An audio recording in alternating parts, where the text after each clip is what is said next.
മറ്റൊരു വാർത്തയിലേക്ക്. പ്രതിപക്ഷ നേതാവ് വി.ഡി. സതീശനും പി.കെ. കുഞ്ഞാലിക്കുട്ടിയും നയിക്കുന്ന UDF പുതുയുഗയാത്ര ഇന്ന് മലപ്പുറം ജില്ലയിൽ പര്യടനം നടത്തും. ഐക്കരപ്പടിയിലെ സ്വീകരണത്തിന് ശേഷം കൊണ്ടോട്ടിയിലാണ് ആദ്യ പരിപാടി.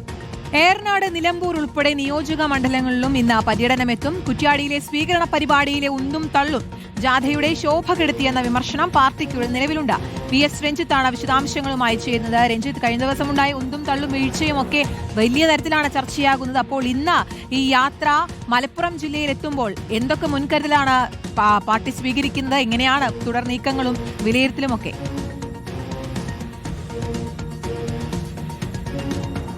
ശ്രുതി, കാസർഗോഡ് നിന്ന് ആരംഭിച്ച യാത്രയാണ് കണ്ണൂർ, കോഴിക്കോട്, വയനാട് ജില്ലകളിലുള്ള പര്യടനം പൂർത്തിയാക്കി. അതിനിടയ്ക്ക് നേരത്തെ ശ്രുതിയും കീർത്തനയൊക്കെ സൂചിപ്പിച്ച പോലെ തന്നെ കോഴിക്കോട്ടെത്തിയപ്പോൾ കുറ്റ്യാടിയിൽ ചെറിയ ഉന്തും തള്ളുമൊക്കെ ഉണ്ടായി. അത് വേദിയിൽ, കോൺഗ്രസ് വേദിയിൽ അത് പുത്തരിയായിട്ടുള്ള കാര്യമല്ല.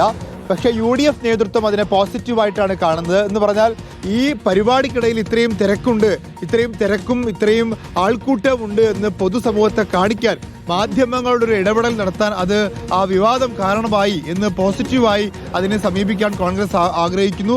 ഒപ്പം ഇനി മേലിൽ അത്തരത്തിലുള്ള വിവാദങ്ങൾ ഉണ്ടാവാതെ നോക്കണം. കെ മുരളീധരനൊക്കെ വിമർശിച്ച പോലെ അതിന് പ്രോട്ടോകോൾ ഉണ്ടെങ്കിൽ MP-മാർക്ക് സംസാരിക്കാൻ അവസരം കൊടുക്കണം എന്നുള്ളതാണ്.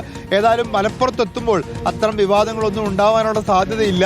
ലീഗിന് കൂടുതൽ പ്രാതിനിധ്യവും അധികാരവും ഒക്കെയുള്ള സ്ഥലമാണ് മലപ്പുറം എന്ന് പറയുന്നത്. അവിടെ ആൾക്കൂട്ടം വർദ്ധിക്കാനാണ് സാധ്യത. മലപ്പുറം കഴിഞ്ഞ് പാലക്കാട് കഴിഞ്ഞ് അങ്ങനെ യാത്ര തെക്കോട്ട് പോകുന്തോറും ഈ യാത്രയ്ക്ക് കൂടുതൽ സ്വീകാര്യത കിട്ടുമോ, സ്വീകാര്യത കുറയുമോ എന്നുള്ളതൊക്കെ UDF-ന്റെ തിരിച്ചുവരവിനെ കൂടി സ്വാധീനിക്കുന്നതാണ്.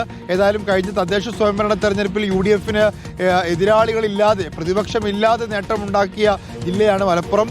അവിടുത്തെ സ്വീകരണ പരിപാടികളൊക്കെ വലിയ ആവേശമുണ്ടാവും. അവിടെ ഇന്ന് കൊണ്ടോട്ടിയിലാണ് ആദ്യത്തെ പരിപാടി. ശരി, VS രഞ്ജിത്താണ് വിശദാംശങ്ങൾ നൽകിയത്.